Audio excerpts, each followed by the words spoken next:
Hey everybody, this is David, and this is the homework overview video for week 1, April 12th to April 18th. And I just want to go over the homework, make sure you're understanding all of it, and answer possible questions. Here I am, I'm looking at week 1. The first thing, I've got a little video from Petra. It's nothing too important. I just want to provide kind of a visual related to the subject at hand.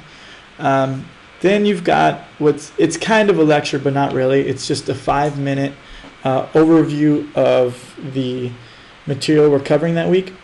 I hope to be able to do these videos every week, but the internet here in Jerusalem is the same DSL line that King Hezekiah installed in the 8th century BC.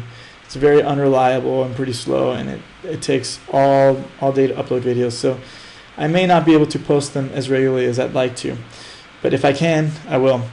Anyway, the idea with these videos is just to take all the assignments you're going to have, your readings, your writing, your questions, your journal entries, and kind of make sense of it all to one cohesive overview of that book.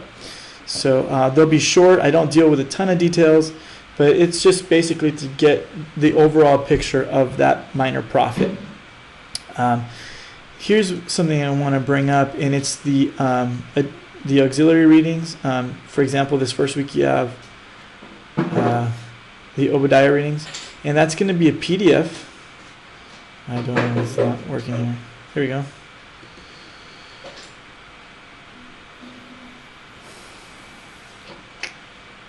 It's coming up right now. And it'll be a PDF, and what I do is I take excerpts from various commentaries or Josephus or any sources I think are relevant, and I'll just put it in here. I'll tell you where it's from. The NAC, here we go. The NAC is the New American Commentary.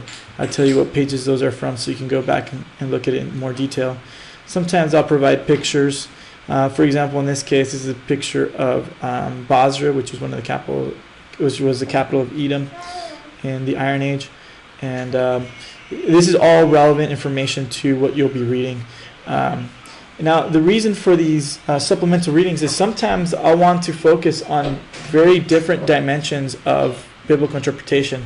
Sometimes we'll talk about history, sometimes we'll talk about textual criticism, sometimes I'll talk about geography, external sources, all kinds of different things, and it's my way of introducing you to things like archaeology and history and all the various ways of studying the Bible.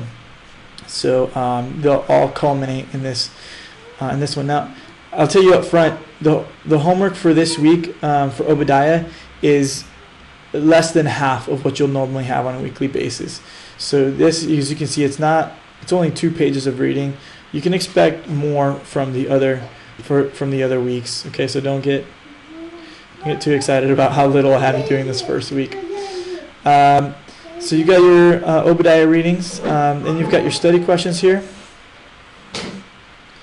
I ask you to answer thoroughly and concisely. So that means give me a good solid answer, but don't be long-winded. Get to the point and be thorough, but be thorough. There's only 6 questions here. Normally I'll have over 15. Again, with Obadiah, I'm trying to ease you into the course. I'm trying to make you feel good about the choice you made, but you normally won't have only 6 questions, and this will probably take you about 10 or 15 minutes to do. So it's not a ton of writing there. Insert that in a Word document, and please include the questions so that I can see what you're answering. You've got a journal entry. So in a Word document, I want you to describe the historical setting and message of Obadiah. So go ahead and take 350 to 500 words to tell me what's happening historically that's causing Obadiah to write this prophecy, and what exactly is his message. Obadiah has only a few verses, so this should be a pretty easy task to accomplish here. Let's see. And finally,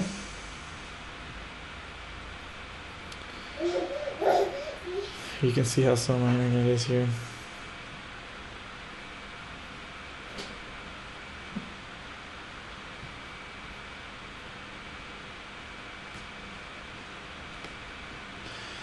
You've got your quiz questions. Basically what I'm asking you to do here is write me a 5-question quiz, include the answers in a Word document, and submit them.